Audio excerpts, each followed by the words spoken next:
Então tá. Bom dia a todas e todos, bom dia à Rede Municipal de Educação de Almirante Tamandaré, começando mais uma semana com a live do currículo, hoje segunda-feira, né, depois de um final de semana aí que eu espero que todo mundo tenha descansado, tenha conseguido ficar com saúde bem dentro de casa, né, enfim, começamos então mais uma semana, dando bom dia a todas e todos, a todos os educadores e as educadoras, os educandos que nos acompanham, as famílias, as comunidades, todo mundo que está aí, já tem gente aqui dando bom dia nos comentários, né? Hoje é uma live do currículo, às segundas-feiras a gente faz a live do currículo, trazendo temas, então, que a gente tem pensado e articulado para discutir o novo currículo da cidade. E hoje a gente tem a grande honra e a felicidade de receber o Michel, que é um grande amigo nosso e que vai falar um pouquinho hoje sobre território, sobre espaço, sobre gênero, sobre tecnologias, né? O Michel que tem andado aí, tem caminhado nas pesquisas, nas intervenções que ele faz em várias dessas áreas e vai poder ajudar a gente um pouco a pensar essas questões interseccionais, a pensar um pouco como que a gente pode articular todos esses temas dentro de um currículo. Então, já dou meu bom dia aqui a todo mundo que está comentando e faço o convite para todo mundo deixar o seu comentário, deixar a sua pergunta, deixar a sua contribuição, que na medida que a live for transcorrendo, eu vou lendo os comentários para a gente poder ir fazendo uma live participativa, que todas e todos possam participar conosco. Já agradeço a Cris, que está aí nos bastidores. Cris, muito obrigado pela condução da live. E, Michel, seja bem-vindo, então, ao Almirante Tamandaré, ainda que à distância, né? Enfim, estamos aí nessa live. Obrigado muitíssimamente pelo seu aceite em participar conosco. E eu já passo a bola, já desejando seu bom dia, e perguntando quem é você, Michel. Conta pra gente quem é você, o que você faz, para a gente já começar a nossa live aí aquecendo os motores. Bom, eu quero começar dizendo muito obrigado, né? Agradecendo esse convite carinhoso pelo Pedro, né? Que é um grande amigo, tal, pela confiança em compartilhar um pouco das minhas vivências, né? Então, eu sou bacharel em turismo pela Universidade Estadual do Oeste do Paraná, tenho especialização em neuropsicologia e educação pelas Faculdades Técnicas de Cascavel. Sou mestre em Tecnologia e Sociedade pela UTFPR, o antigo Cefet, né, no programa de pós-graduação em Tecnologia e Sociedade. Estou terminando o doutorado agora, né, na mesma área, né. A minha pesquisa está diretamente relacionada a como entender a ignorância enquanto sistema, enquanto uma ideologia, frente a questões de gênero e raça nas pós-graduações de engenharias e humanidades, né, de universidades tecnológicas, né. Então, uma parte desse estudo foi feita aqui no Brasil, outra parte desse estudo foi feita na Colômbia, né, onde eu morei 1 ano, e aí a gente está na fase final desse estudo, né, fazendo os comparativos, as análises, né, isso que eu faço, né. Eu espero que esse público que nos ouve tenha um pouco de paciência, né, numa segunda-feira, e que se der, se de alguma coisa o meu testemunho servir, eu já me sinto, assim, feliz e recompensado, na verdade, viu? Com certeza, Michel. Para a gente é uma alegria receber você, que é um grande amigo, que tem pensado essas questões aí. O Michel, eu costumo brincar, gente, fazendo aqui uns bastidores engraçados, né? Eu chamo o Michel de Terezo Cristino das lives. O Michel, ele praticamente todos os dias tem uma live no Instagram dele com várias pessoas, enfim, pensadores, né, e pensadoras que têm, enfim, articulado as suas teorias e o seu pensamento para a construção de horizontes e mundos mais plurais, né? Já recebeu muita gente bacana, ainda vai receber. Hoje tem live, hoje à noite, né, Michel? E aí depois Hoje você à pode noite contar tem um live. pouquinho desse projeto para a gente, fazer já a propaganda, mas vamos lá então ao tema da nossa live, que é o currículo e o lugar, território e suas tecnologias, né? Nessa live de hoje, nessa conversa, a gente vai propor um pouco de reflexões a partir do lugar onde que as pessoas vivem, onde que as pessoas estão inseridas, enfim, constroem as suas vidas nos territórios. né? Muito mais do que um lugar físico no mapa, que a gente pode abrir o mapa, localizar no Google Maps lá e colocar rua tal, número tal, e aí a gente consegue ver, né? O território é muito mais do que isso. Quando a gente fala de território, a gente amplia o nosso olhar, fala de territorialidades, a gente fala de tecnologia, a gente fala de cultura, a gente fala de gênero, a gente fala de todas as questões que atravessam a vida humana que estão inseridas nesse território.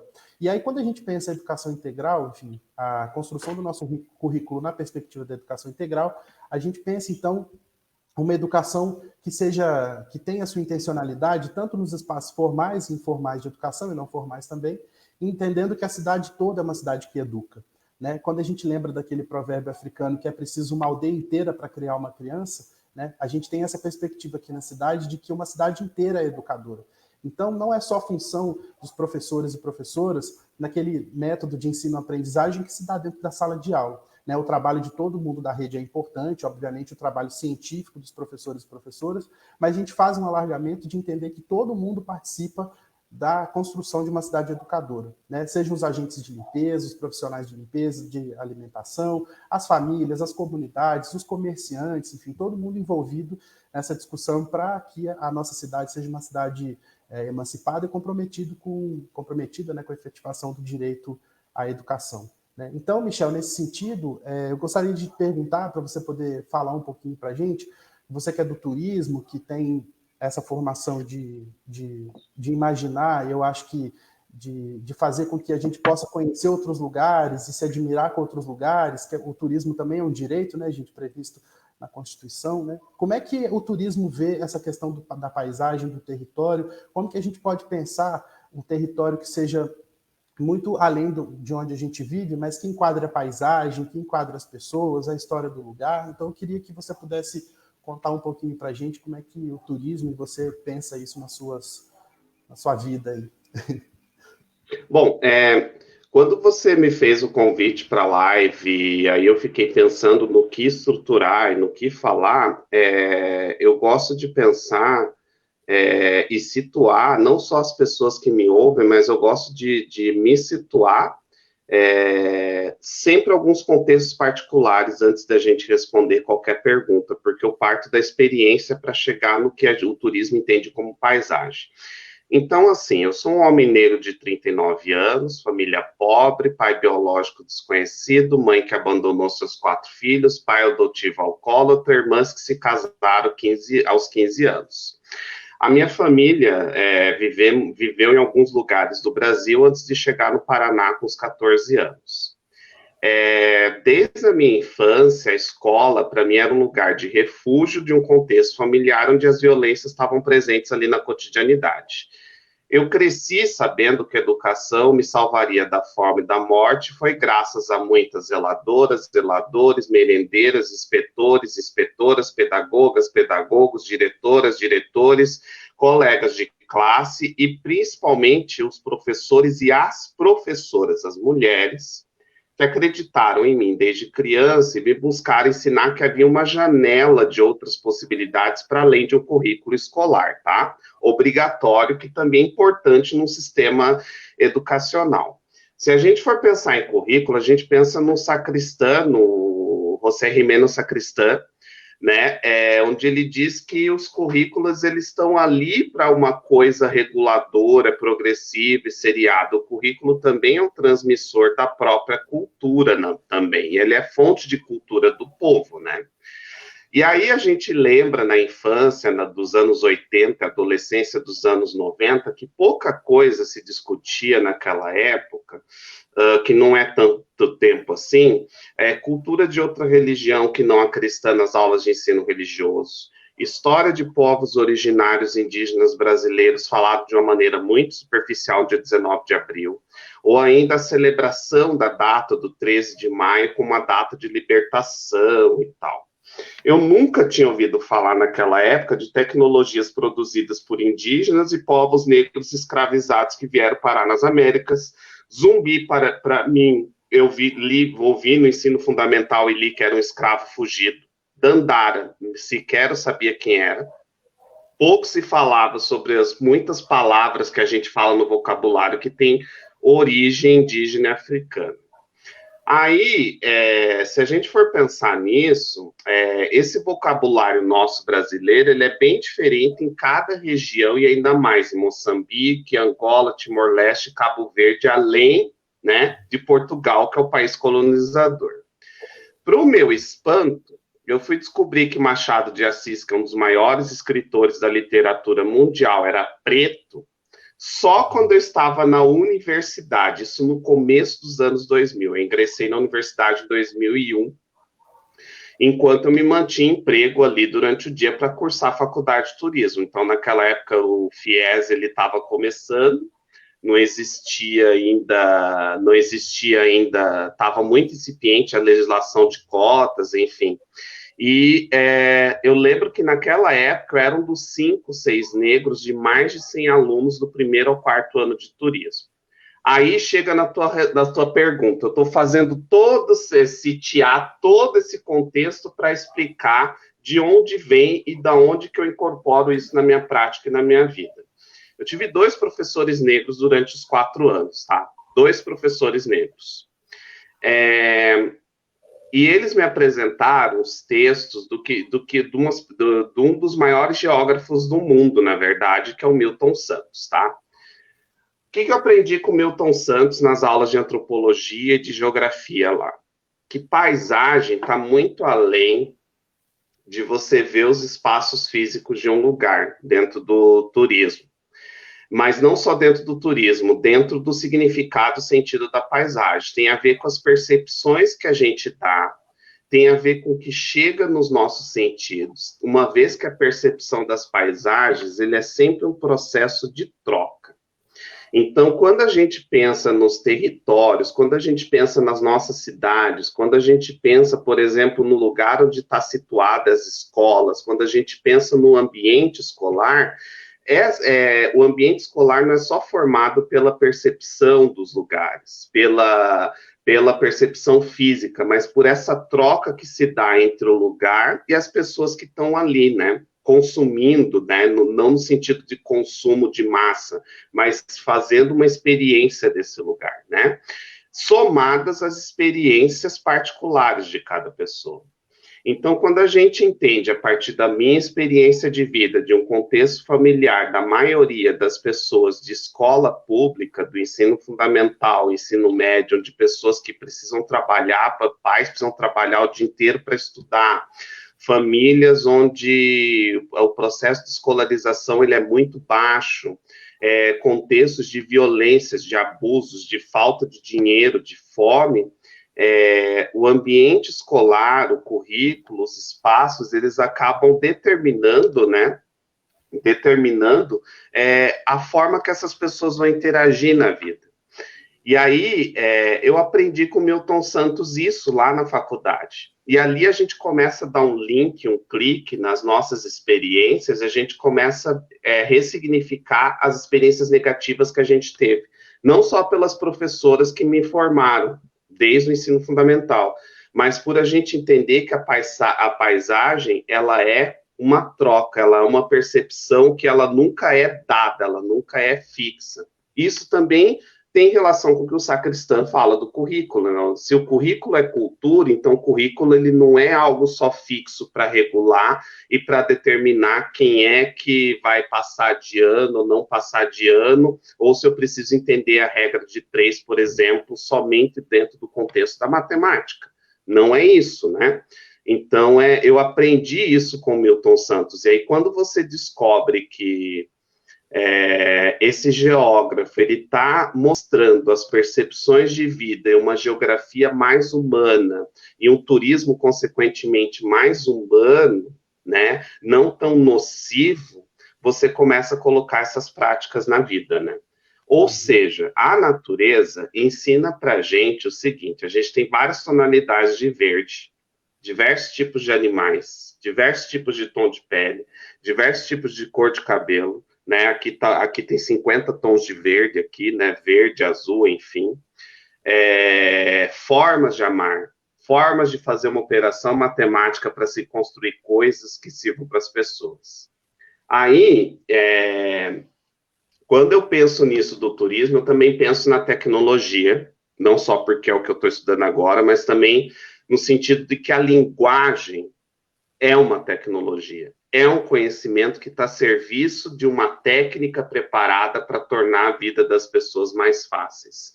Quando a gente fala em tecnologia, Pedro, e dentro dos currículos, a gente pensa que tecnologia está só ligado ao celular, está só ligado aos notebooks, aos computadores, está só ligado aos maquinários. Mas a forma de comunicação que a gente faz é uma tecnologia. A forma de mediação que a gente tem com as paisagens, ela é uma tecnologia, né? Aí, eu também penso que o currículo em si, ela é uma tecnologia, se a gente entender a tecnologia como a serviço de uma técnica preparada para tornar a vida das pessoas mais fáceis, tá? Se a gente pensa por essa linha de pensamento, o currículo ele não só organiza, ordena e regula o que se espera de um futuro cidadão ou cidadã. Ele em si é um conhecimento. Quem faz ele funcionar precisa entender que ele só se torna emancipador de um sujeito que aprende eternamente, é inacabado da sua forma de conhecer e dialogar o mundo, né, evocando o conceito de ser mais do Paulo Freire, quando a gente pensa na troca e no que a natureza já nos dá como exemplo, a diversidade. Se a gente entende paisagem, a gente precisa entender diversidade. Porque, sabe, a gente... os currículos, se você olha só os currículos para o que está ali nas normativas e algo coordenador e regulador, a gente pensa somente que os alunos precisam entender, ter determinadas competências e habilidades, pensando em outro tipo de pedagogia que é mais comum em muitos países do mundo, para que ele consiga ter uma colocação no mercado de trabalho. Mas quando a gente entende o currículo como cultura e como o exemplo que a diversidade da natureza nos dá, a gente consegue ver as diferenças somente como diferenças. Né? Eu não sei se eu tô divagando muito, é possível que eu esteja, né? É possível que eu esteja falando muita abobrinha nas segundas 9h22 da manhã, mas eu prometo que eu estou tomando chá de hibisco, tá, gente? Mas eu fico... Viu? Eu acho que não, acho que tá bem. É uma coisa muito, muito interessante a gente pensar, e a partir desse princípio que você coloca para a gente, até anotei aqui, né, que a percepção do espaço é troca. Né? Quando a gente troca, quando a gente está no meio, eu gosto muito de pensar no espaço e nessa perspectiva, no sentido de que a gente possa abolir os discursos da meritocracia, por exemplo. Né, que levam a gente a pensar que cada um é sozinho, é sujeito de si mesmo e está isolado, né, numa paisagem, enfim, aquela história de que cada um é uma ilha, né, e todo mundo, por esforço próprio, pode, enfim, vencer na vida. E quando a gente traz um pouco dessa discussão da troca, né, da convivência, de entender que a natureza é diversa, que isso nos constitui enquanto seres diversos, né, e que o currículo é seleção de cultura, como disse bem o Sacristão, e você coloca, né, pensar toda essa perspectiva implica muito numa coisa que você falou e que eu acho também muito boa. Né? Alguns países formam os seus educandos estritamente para o mercado de trabalho. Né? É uma formação muito tecnicista, que não deixa de ser importante, porque a gente precisa ter domínio dos conhecimentos técnicos e científicos, né? Mas que não permite com que a pessoa ela tenha a capacidade de se tornar ser humano. E aí, como eu venho da filosofia, né, uma das coisas mais legais que a gente aprende na filosofia e que a gente vivencia na filosofia é habitar sempre o diferente, né, e fazer com que a gente possa ter o alargamento da nossa perspectiva, ou seja, que a nossa vida ela possa sempre ser ter um pouquinho mais de cultura, um pouquinho mais de conhecimento, um pouquinho mais de sabedoria, de vários saberes, né, não só o saber acadêmico, enfim, o saber que a gente encontra nos livros, mas é que a gente possa povoar o nosso ser com mais experiência, né, ampliar o nosso repertório cultural. Então, eu acho que quando a gente trata de currículo e trata enfim, a paisagem e esse lugar onde a gente está e a gente se insere dessa forma mais plural, mais diversa, a gente sim vai construir uma cidade, eu acho, e também uma forma de educar que não forme as crianças e os educandos só para o mercado de trabalho, que dê, sim, capacidade técnica para a pessoa ganhar a vida, enfim, se profissionalizar. Isso é importante, o trabalho é importante. Né? Mas que a gente possa ser mais que o nosso trabalho, né? Que a gente possa ser mais que uma operacionalização. Então, eu acho que que é uma perspectiva muito interessante que a gente aqui no currículo, nessa discussão aqui na cidade, estamos tentando, né, eu acho que discutir e fazer essas estratégias para que a nossa formação e nossos espaços de diálogo sejam os mais ampliados possíveis, né? A gente sabe que dentro do contexto escolar e dentro do sistema educacional, a gente tem muitos desafios, tá aí a recente aprovação do Fundeb para, né, para nos ilustrar. A gente sabe que nós temos, cada cidade, cada território tem os seus contextos particulares, e quando a gente pensa no currículo a partir da diversidade, a gente pode contextualizar a partir não só do local, mas a gente valoriza a história daquele local. A gente descobre outras coisas para além de um contexto, no meu caso específico, de escolas de periferia, por exemplo. A gente descobre que muitas professoras, por exemplo, professores que eu tive durante a minha vida, fizeram, por exemplo, né?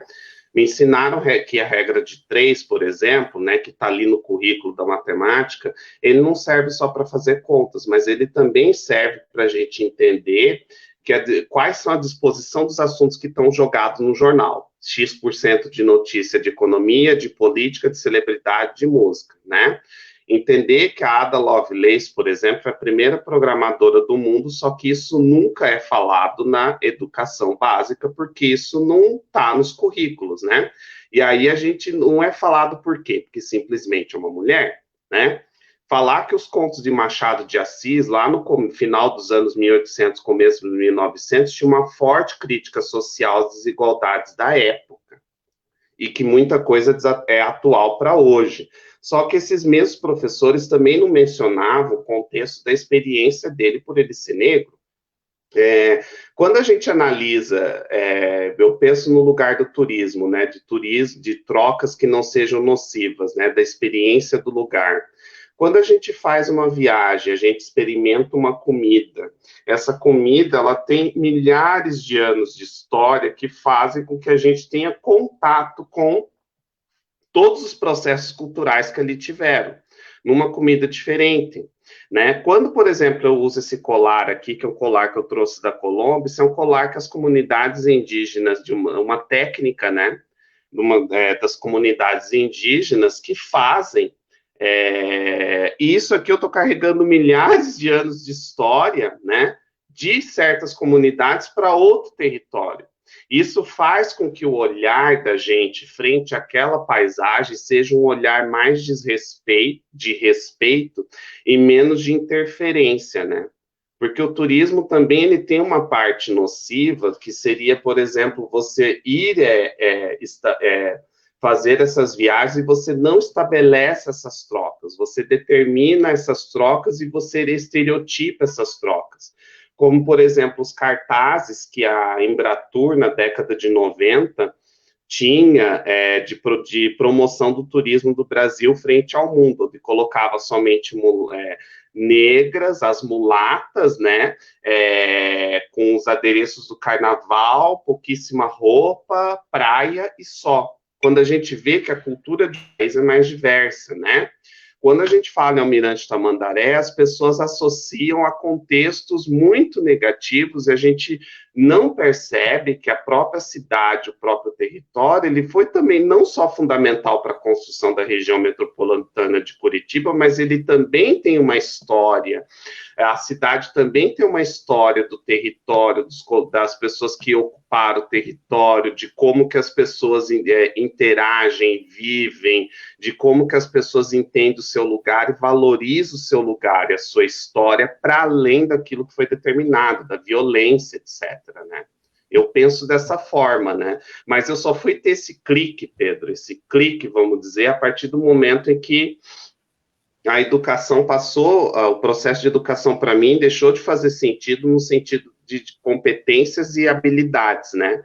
A educação no sentido de que a gente precisa se formar para o mundo do trabalho, isso é ótimo, mas a educação ela é cidadã também. Só que isso é jogado muito no abstrato. Isso é jogado muito num plano em que você não vê sentidos concretos.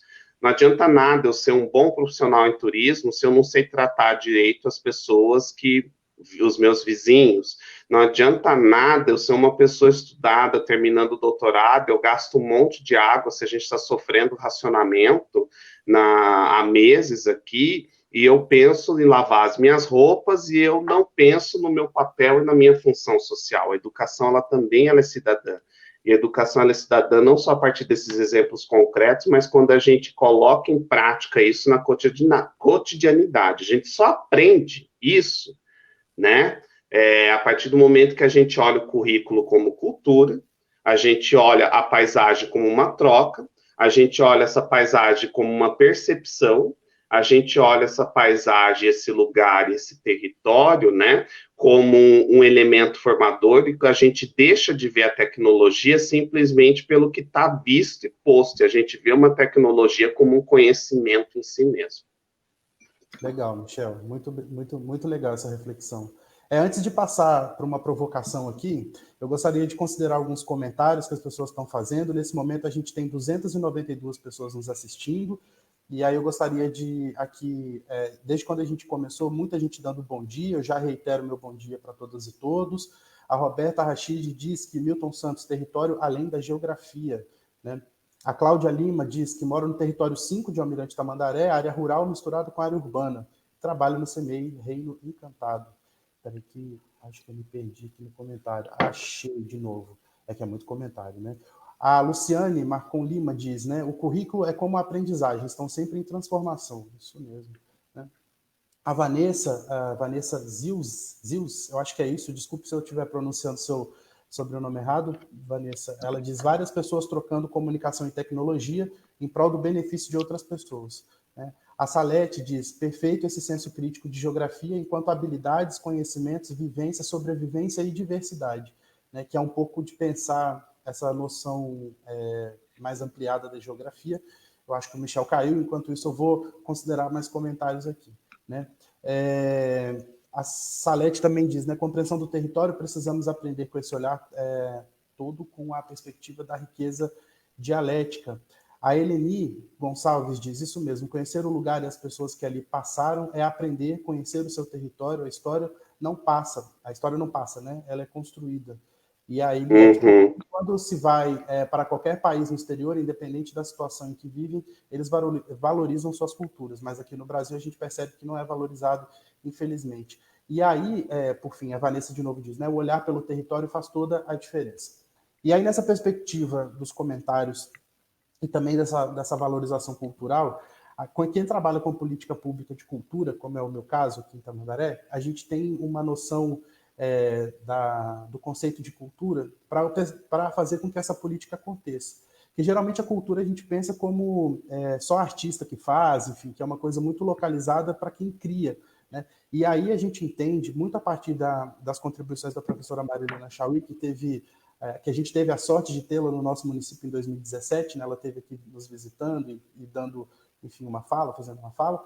O conceito de cultura a gente pensa ele ampliado, né? A partir do momento que eu estou aqui numa live e já sorrio para o Michel, no comentário que ele faz, isso já é cultura, né? Quando a gente dá o bom dia, quando a gente usa um colar que é milenar, muito mais do que uma estética que está dentro de um colar, que é muito bonito, aliás, né? Tem toda uma técnica. E aí eu queria te perguntar, se nesse conceito de cultura que a gente pensa, ele é largado, onde todas e todos são fazedores de cultura porque estão no mundo, né? A tecnologia também pode ser entendida como esse conceito alargado que vai mais do que um celular, como a gente tem na mão aqui, ou um computador, mas que a cultura e a técnica e a tecnologia é quando a gente está cozinhando, sei lá, um arroz, ou quando a gente está tomando banho, ou quando a gente está nos comunicando, ou quando a gente, sei lá, o que a gente pode pensar, então, para ampliar também esse conceito de tecnologia, que não fique só muito no sentido eletrônico da coisa, mas que todas as pessoas também participam da tecnologia, né?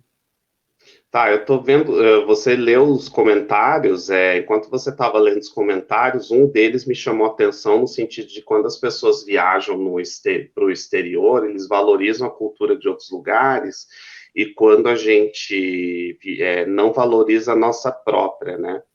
Eu discordo um pouco desse comentário, porque, na verdade, a percepção que nós temos do Brasil, por exemplo, é uma percepção, assim, muito limitada no sentido dos lugares que a gente habita. E a gente esquece, e a gente, quando não olha a paisagem a partir dessa perspectiva diversa, a gente não busca experienciar diversos elementos que estão ali no mesmo território.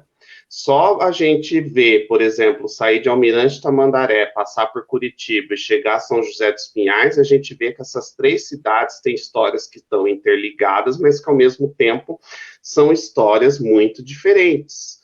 Quando a gente pensa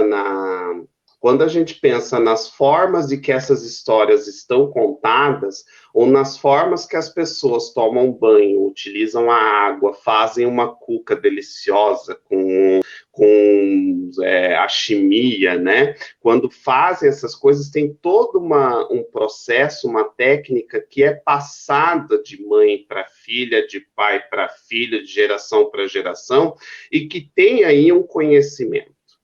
Esse conhecimento que dá suporte à técnica, a gente entende como a tecnologia, tá? Então, a tecnologia, usar uma palavrinha um pouquinho chata, né? A partir de um teórico que a gente lê, a gente só entende a tecnologia a partir desse viés quando a gente vê que ela é hermenêutica. O que significa isso? Ela não é somente servidora de algum propósito social. Então, por exemplo, eu estou utilizando o celular, ela não só me serve para falar contigo. Ela é um ambiente do qual o modo de vida é elaborado. As diferenças como os grupos sociais interpretam e usam os mesmos objetos são externas, né? Só que produz uma diferença na natureza desses objetos. Eu posso utilizar uma faca para eu matar alguém, mas eu também posso utilizar uma faca para eu cortar legumes e fazer o alimento, por exemplo. Ali tem toda uma gama de conhecimentos que faz com que a gente dê esse sentido para a tecnologia. Quem disse isso é um dos maiores estudiosos de tecnologia no mundo, chama-se Andrew Finberg, é um canadense, e ele entende a tecnologia como intrinsecamente social. Então, eu estendo esse entendimento de tecnologia. Alguns dos meus amigos e colegas discordam um pouco desse entendimento meu, mas, para mim, eu digo que a sociedade é a tecnologia e a tecnologia é a sociedade. Porque, a partir do momento em que eu faço uma tatuagem, em que eu pinto o meu cabelo, em que eu utilizo um creme dental, em que eu tomo banho, em que eu vou ter contato com pessoas de Paranaguá, de Morretes, do bairro vizinho ao lado. Eu moro no Conjunto Atenas, eu vou no Conjunto Augusta. É diferente. E isso me afeta, e isso me faz com que eu afete também as outras pessoas. Então, o currículo e o espaço, ele precisa entender isso, para que a gente possa dar um outro sentido para além das aulas que a gente vê. Foi dessa maneira que as muitas professoras e professores que eu tive durante toda a minha vida fizeram, né? Foi dessa maneira que eu entendo que hoje, né, nós estamos em 2020, a gente tem leis, por exemplo, como a 10.639 de 2003 e a 11.645 de 2008, que estabelece a obrigatoriedade do ensino da cultura africana e indígena no nosso território brasileiro. Inclusive, isso tem que estar nos currículos. Só que eu entendo também que a gente não deve ver as professoras e professores como os únicos responsáveis pela educação de uma criança, pela educação de um adolescente, pela educação de um adulto, né? A comunidade inteira é responsável para ampliar as visões de mundo dessas pessoas, respeitar a diferença, ser honesto, saber as funções técnicas com segurança e certeza, mas também com ética, uma história que é diferente da sua. Uma sociedade que sente orgulho das suas diferenças e tolerâncias é uma sociedade que não ela é só doente, ela educa gente doente. Então, se a gente vê os indicadores de desigualdade social não avançarem, por exemplo, a gente vê que é hora da gente pensar o currículo e o lugar a partir das diferenças, a partir das singularidades, porque a gente não está só educando, não está só reforçando o estereótipo de que a sociedade é doente, mas a gente está educando pessoas doentes. Pessoas que lá na década de 80, para quem tem para quem tem, né, tem uma certa idade, tem uma musiquinha de um rockzinho que né, que eu não nasci para o trabalho, eu não nasci para sofrer. Se você educa o currículo, a partir do currículo, somente para questão tecnicista, essas pessoas vão ficar doentes. Essas pessoas não vão ver outras possibilidades. Se você só mostra como uma determinada religião dentro das aulas de ensino religioso, que não são mais obrigatórias hoje, mas quando eu era criança era, como uma única religião verdadeira de contato com o sagrado, a gente despreza outras religiões, outras tradições, a gente está educando pessoas doentes. E pessoas doentes fazem o quê? Querem eliminar a diferença. A gente está vendo muitos exemplos aí. Um currículo diverso é um currículo que coloca em diálogo as diferenças. Não quer dizer, na prática, porque eu estou falando isso é muito bonito, né, no papel, mas quem dá aulas na educação básica, como eu dei aula por 9 anos em escolas profissionais da rede particular, muito embora era para adultos, né, que era curso técnico de segurança do trabalho, era adolescentes e adultos, curso técnico de administração. Durante um ano desses 9 anos, eu cheguei a dar aula em 2 escolas ao mesmo tempo, tá? Eu via naquelas histórias das minhas queridas e queridos estudantes uma vida parecida com a minha, né, no sentido de privações. Então, eram pessoas que saíam 4, 5 horas da manhã dos seus lugares, trabalhavam o dia inteiro, chegavam 7 horas da noite, estudavam até as 10 da noite, não tinham tempo de ler, iam ler em ônibus, e aí, como que você ia passar determinados técnicas, regulamentos, normas, orientações, não só a partir do currículo, e ainda mais ensinar a partir da diferença. Eu tinha que cumprir com as obrigações escolares. Nota, plano de aula, reunião pedagógica, cronograma de atividade, tarefa, visita técnica, meta estabelecida pela escola e secretaria de educação, competências, habilidades que os estudantes deveriam possuir, porque isso é o que é vigente na legislação educacional do Estado do Paraná e do Brasil, e não só do Brasil, como da América Latina e de muitos países do mundo. Também foi nessas horas que eu cheguei a trabalhar quase 60 horas semanais, perdi alguns fins de semana com minha família, vi meu casamento ir para o ralo na época. História como de muita gente que é professora e professor. Só que em honra às professoras e professores que me ensinaram quando criança e por acreditar que os currículos era cultura, conforme o sacristã diz. E aí eu também busco entender o que o Milton Santos fala de paisagem, de espaços, diferentes percepções. A gente tem que estimular as visões plurais democráticas. A educação ela não pode ser vista somente pela função da escola. Ou, né, a gente não pode ver educação somente com a função de uma pessoa. Porque senão a gente penaliza as pessoas. A gente está vendo muitos projetos de lei penalizando professores, diretores, coordenadoras pedagogas, quando você transfere o modelo educacional para os sujeitos, você individualiza, quando na verdade a sociedade é que está doente.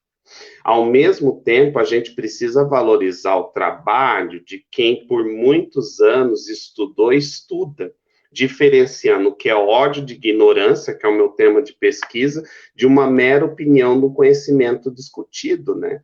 Se não, por exemplo, a gente está lá ensinando que para aquela cultura, aquela religião, nas aulas de história da cultura africana, aquilo ali, você desenvolveu um cocar, você desenvolveu um colar, isso aqui é um chocalho indígena, por exemplo, que a gente participou de uma oficina que o Pedro estava junto. Se a gente não entende isso aqui como uma tecnologia de contato com o sagrado das comunidades indígenas e a gente não respeita isso, a gente está educando pessoas doentes. A gente está educando pessoas que não conseguem conviver em comunidade. A gente está educando pessoas que querem eliminar o diferente, porque acha que o seu valor é o valor. A gente está educando pessoas que preferem acreditar mais no tiozão de WhatsApp do que acreditar em anos e anos de conhecimento de estudo. Quando eu como um pastel, por exemplo, que é uma das coisas que eu mais senti saudade do Brasil quando eu morava na Colômbia, era o pastel, e eu sou uma pessoa que gosta muito de comer, é por isso que eu tô gordo, mas uma das coisas que eu mais sentia saudade do pastel é porque aquilo ali lembrava as poucas vezes que o meu pai, antes dele sucumbir ao alcoolismo, ele me levava para as feiras lá de Corumbá, no Mato Grosso do Sul, que é fronteira com a Bolívia, onde ali a gente comia pastel e tomava caldo de cana nos domingos, por exemplo. Aquilo ali é uma cultura de como se faz a massa, de como se prepara a massa, de como você coloca os alimentos, de como tem uma sociabilidade ali. Ali o meu pai conversava com os amigos ali do território. Ali as pessoas trocavam conhecimentos e falavam da semana. Ali se aplicava matemática, ali se aplicava política, porque se falava do bairro, ali se falava da escola, ali se falava da linguagem, ali se falava de tudo que a gente via durante a semana, uma aplicação. Por isso que hoje eu gosto muito de feiras, por exemplo. Até hoje, é uma das coisas que eu mais sinto saudade nesse pandemônio, sabe? De ir numa feira, porque não só tem uma memória afetiva de lembrar o meu pai, que cuidou de 4 filhos, né? Um deles, né? Ainda era motivo de chacota na cidade inteira, porque o pai branco criando uma criança negra que, né, sabe, né? Deus e o diabo, né? De quem era o pai biológico, mas me vem essa memória afetiva de como existe uma cultura ali. E a gente entende que quando a gente vê que a paisagem ela é uma percepção que não é dada, ela é uma percepção que ela é fluida, quando a gente entende que a sociedade ela é uma tecnologia, a tecnologia é uma sociedade, porque essa é uma relação de vai e volta, a gente entende as diferenças a partir desse sentido. Ou seja, educação, ela jamais pode ser vista como uma função só da escola. O currículo em si, ele salva, se a gente não entende o currículo a partir dessa percepção, né? E a gente tem que valorizar o trabalho de quem está por muitas décadas ali numa sala de 20, 30, 40 pessoas durante 5 dias da semana, sorrindo, sabe? Eu sei que eu estou falando demais, mas aí eu vou contar uma experiência rapidinho aqui. Durante 2 semanas, eu tive o prazer de substituir uma professora lá na Colômbia, um trabalho que eu arrumei para juntar o dinheiro para voltar para cá, né? Além da minha pesquisa que eu fazia lá.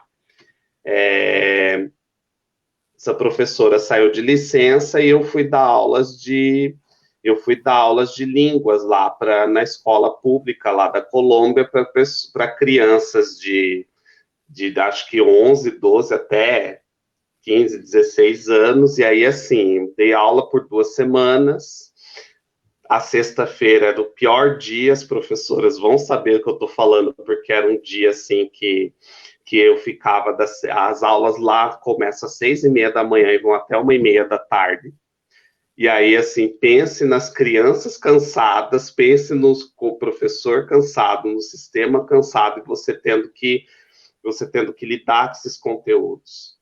E aí, naquelas 2 semanas, eu vi que, assim, para além do que estava posto no currículo, do que eu deveria passar, existia uma curiosidade muito grande de saber quem era aquele professor que falava aquele espanhol esquisito, aquele espanhol que eles não entendiam de que país que eram.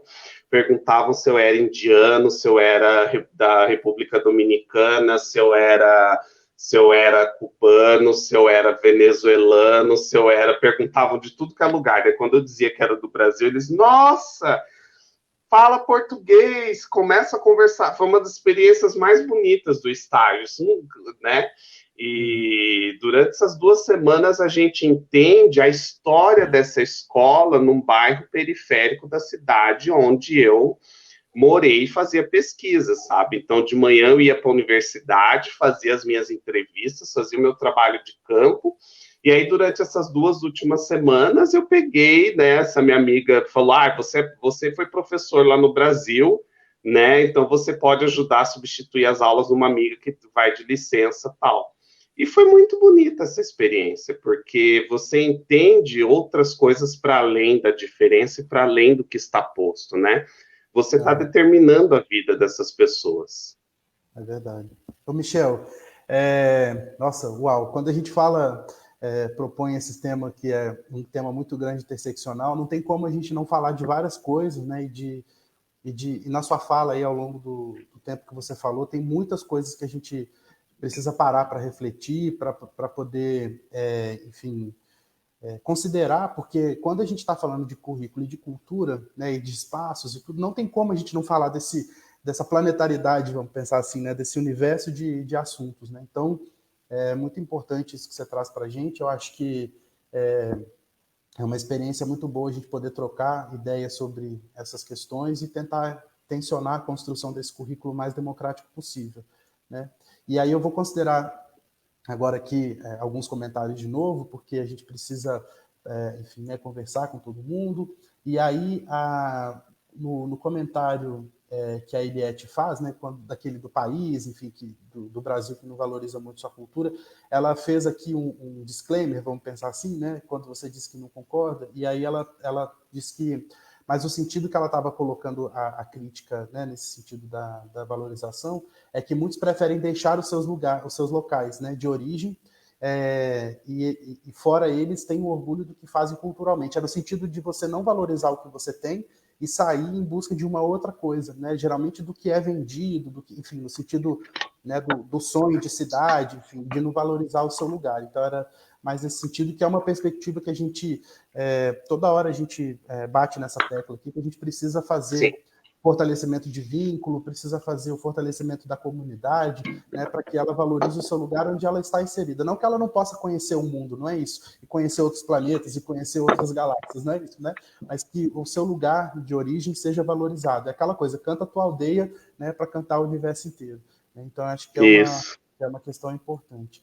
Aí a Shirley diz, né, conhecer o seu território é conhecer a sua história, é uma maneira de valorizar a cultura territorial, né, muito, muito legal esse comentário. Aqui a Jaque Oliveira diz que toda prática cultural deve ser valorizada. Deixa eu ver se eu acho que mais... A Isaura diz, importante a sua fala na formação do currículo. De novo, eu não sei se eu vou falar o seu nome corretamente, professora, me desculpa, mas a Vanessa Zils, ela coloca assim, infelizmente a sociedade ainda não valoriza os saberes comuns, está focada em valorizar somente os conhecimentos mais conteudistas. Precisamos desconstruir esse conceito, todo saber é um saber de aprendizagem, e é isso, de aprendizado. E é isso mesmo, professora, e eu acho que o Michel também está nesse mesmo bonde que a gente de valorizar os saberes locais, de colocar os saberes que a comunidade produz, vamos pensar assim, no mesmo patamar de sentido e de importância que os conhecimentos científicos. Eu acho que isso que o Michel fala, eu até anotei aqui, né, que o conhecimento é o que dá suporte à técnica, né, isso que é tecnologia, todo conhecimento que suporta uma técnica é tecnologia. Então, os saberes locais de como observar o ciclo lunar, por exemplo, na minha casa tem muito isso. Né? A gente só corta o cabelo numa determinada lua. A gente só colhe couve que a gente planta lá em casa numa determinada lua. Né? A gente sabe pelo vento se vai chover ou não. Isso são tudo saberes que não são saberes assim esotéricos de um espírito que está falando, não é isso, né? Mas são saberes da natureza. Mas tem comunidades que também escutam seus saberes dos espíritos, enfim, das pessoas que já são antepassadas, isso também tem a sua valorização. Assim como os conhecimentos matemáticos, né? Assim como os conhecimentos da física e do português. Então, é isso que o Boaventura, um grande teórico, está chamando dessa ecologia de saberes. Né? É bonito esse conceito dele, né? De dizer que todos os saberes importam nessa construção de um mundo mais plural, né, e mais diverso. Aqui a Rosângela Machado, ela diz, queremos conhecer o mundo, mas quero ter a minha cidade para voltar e me sentir acolhida dentro do meu território. Isso mesmo, né? É aquela coisa, né? Canta a tua aldeia, sai e depois volta para valorizar. Né? Valorizar a cultura a partir do território onde o educando está inserido. Esse é o comentário da Aniette. E aí eu termino agora essa fase, essa rodada de considerar os comentários com o comentário da Vânia Magalhães, que ela diz que realmente valorizar os professores que estão há décadas na educação é muito importante, incentivar esses professores a passar suas experiências é gratificante. Né? É isso que quem tem acompanhado os seminários do currículo, da escrita do currículo, enfim, os seminários que a gente está provocando, é uma coisa que eu sempre provoco. Né? A gente só está aqui agora porque a gente tem uma memória, a gente tem um passado. E quando a gente valoriza o nosso passado e reconhece o nosso passado, se ele for um passado bom ou ruim, não interessa, mas que a gente tenha esse passado valorizado, que a gente possa fazer movimentar aquilo que precisa ser movimentado, né, e resguardar aquilo, louvar aquilo, como diz o professor Ivo Queiroz, que é um grande professor, grande amigo nosso, fazer uma louvação daquilo que merece ser louvado. Né? Então, a gente só está aqui agora porque a gente teve, como você mesmo coloca, Michel, professoras e professores, todos os agentes escolares, as comunidades que estavam envolvidas, que te fizeram e te construíram esse pesquisador, esse pensador que você é hoje. Assim como todas as pessoas aqui que estão comentando, a gente só está aqui hoje porque teve um passado. Então, valorizar esses saberes, valorizar essa pertença no mundo, dos antepassados, das pessoas que já foram e das pessoas que estão por vir, que a gente tem essa responsabilidade ética de construir um mundo para aqueles que estão chegando, né? Então, a gente só consegue isso se a gente tem uma valorização do nosso patrimônio cultural, né? Enquanto pessoas, enquanto tecnologias, enquanto pessoas que habitam esse mundo. Michel, a gente está chegando a 50 minutos de live, parece que demora muito quando a gente faz a proposta, vai ser 1 hora, meu Deus, o que eu vou falar em 1 hora? Mas a gente já está em 50 minutos. Eu gostaria de agradecer mais uma vez a sua participação, as suas contribuições, que foram, eu acho, muito provocativas para a gente continuar pensando o nosso currículo. Te convido a estar com a gente mais vezes, a estar articulando mais ideias, mais pensamentos. A nossa rede é uma rede muito plural, temos pessoas assim maravilhosas, atuantes, que fazem sim e que efetivam o direito à educação de uma forma com excelência. Eu acho que a gente tem essa potência de rede, né, de sermos uma rede que tensionamos sim o direito à educação, né, que seja efetivamente de todas e todos. Então, eu te convido a estar com a gente. Né, tem vários amigos aí que estão vindo a ajudar a compor essa discussão, então, muito obrigado mais uma vez. Agradeço todo mundo que comentou. E nesses 9 minutinhos finais, Michel, já que você é uma pessoa que gosta de falar, e eu acho muito legal isso, de poder escutar tudo o que você tem a dizer, eu passo, então, para suas considerações, para você nos provocar mais um pouquinho, e aí depois a gente já pode ir nos encaminhando para encerrar a live. Eu volto a uma definição do Milton Santos de paisagem, lá no livro Metamorfoses do Espaço Habitado. Esse é um dos livros que eu mais gosto do Milton Santos, porque daí ele começa dizendo que paisagem para ele é tudo que a gente vê, tudo que a visão alcança é a paisagem. Essa pode ser definida como domínio do visível, aquilo que abarca, não é apenas formada por volumes, mas também de cores, movimentos, odores, sons, etc. Então, não é uma visão só no sentido da pessoa que vê, mas é uma visão no sentido daquela pessoa que experiencia. Eu fiquei muito honrado de fazer essa fala aqui, essa breve fala aqui para as pessoas que estão nos acompanhando nessa segunda-feira, meio friozinho, meio no friozinho, né? E eu começo encerrando dizendo que, assim, a minha fala não é no sentido de dar receitas, porque, primeiro, que eu sou um professor em eterna formação e nesse processo inacabado de conhecer. Segundo, que eu entendo a percepção e a interação do espaço como algo que me forma e me afeta. Terceiro, que é sempre bom a gente voltar para o lugar, mas se a gente entende as diferenças como apenas diferenças, a gente entende que a gente é cidadão do mundo, que é uma palavra muito estereotipada, mas na verdade, quando a gente entende ser cidadão do mundo, a partir do que o Milton Santos diz, a gente tem essa capacidade de dialogar com o outro. Tem um filme no Netflix que chama-se Toilet, que é banheiro em inglês. Um dos filmes mais lindos que eu assisti, porque é uma história real, de onde fala de pessoas uma menina que se casa com um rapaz, e quando ela vai morar nessa casa, né, porque as famílias indianas moram juntas, não tem banheiro nessa casa. E as mulheres precisam sair de madrugada para fazer suas necessidades em grupo, com medo de serem violentadas, né? E aí é um dos filmes mais lindos, porque eu fico pensando, gente, não tem banheiro na casa. Que coisa mais. E aí vai mostrando ao longo do filme as implicações culturais do porquê não ter um banheiro dentro de casa, do porquê ter. Quando você tem essa capacidade de olhar a tua paisagem de outra forma, você tem essa capacidade de diálogo. Aí, a minha fala nesse sentido é de trazer esperança, sensibilizar as pessoas para a responsabilidade efetiva da educação, parabenizar a iniciativa da Secretaria Municipal daqui de Almirante e do diretor de cultura em específico, que é meu amigo aqui, em promover espaços de formação nesses tempos de pandemia e pensar um currículo mais diverso a partir do Plano Municipal de Educação de Almirante Tamandaré, que vocês estão aí trabalhando, que eu dei uma lida ontem, humano, que valorize a cidade, as suas diversidades espaciais. Dá um sentido humano e social para as tecnologias que a gente dispõe para comunicar e saber que elas são a sociedade também é tecnologia. Mostrar um pouco de esperança no começo de uma semana. Se eu conseguir chegar vivo até aqui, nos 39 anos, eu conseguir fugir do que era estatística, do que foi determinado a partir daquele contexto de violência, é sinal de que alguém acreditou em mim um dia. Da mesma forma, as professoras e professores que estão ali nas comunidades, eles também acreditam nos estudantes, acreditam numa educação transformadora. E é nesse sentido que eu encerro a minha fala, que a gente precisa ter um olhar mais atento para o currículo. Eu só agradeço, né? Agradeço demais, né? Estou assim aberto para perguntas, reclamações, xingamentos, tudo que puder vir, porque são interações que a gente precisa levar para a vida. Um beijo para as pessoas que nos assistiram.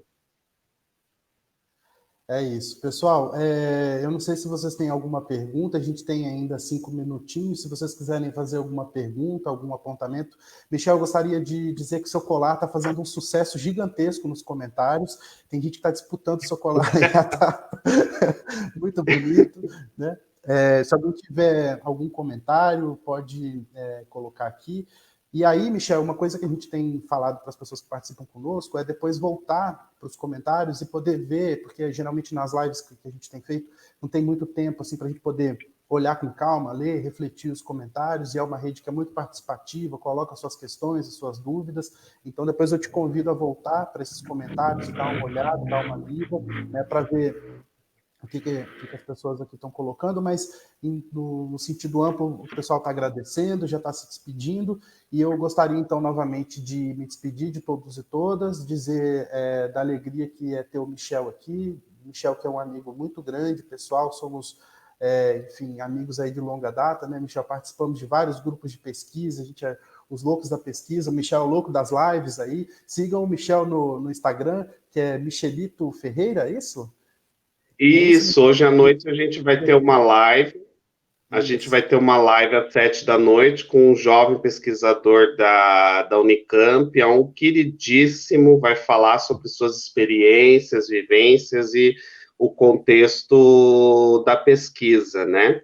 Esse projeto chama-se Conversando Sobre, a gente tem live todo dia, se não for no meu Insta, é no Insta da @Lindamir Salete, que é a minha orientadora. Então, a live de hoje, de quarta, é comigo, tá?